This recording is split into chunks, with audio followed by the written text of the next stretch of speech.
Ce qu'il faut comprendre, et ce qu'expliquait le sujet de nouveau tout à l'heure, c'est que c'est une histoire qui date de 200 ans maintenant. Elle s'ancre vraiment dans une réalité historique qui a pris naissance au lendemain du congrès de Vienne. Alors le Jura a toujours été francophone, francophile, francophone, plus catholique bien sûr, il était rattaché à l'évêché de Bâle, tandis que les Bernois sont protestants, germanophones. Il faut savoir que dans les premiers, au cours du 19e siècle, lorsque le Jura était rattaché, le Jura bernois était rattaché au canton de Berne, eh bien le canton de Berne n'a pas toujours fait non plus ce qu'il fallait pour soigner sa minorité francophone. Donc ça exacerbe, on va dire, les revendications autonomistes et ce qui s'est passé.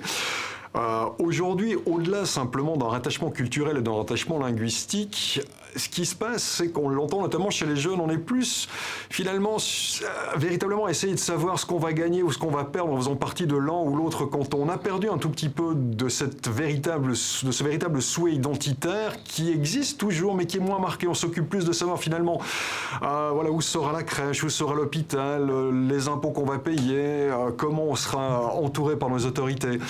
Donc aujourd'hui, être bernois, être jurassien, c'est plus une question de cœur que véritablement quelque chose qui aura une incidence réelle sur la vie, enfin je veux dire, pas sur la vie de tous les jours, mais sur son identité propre.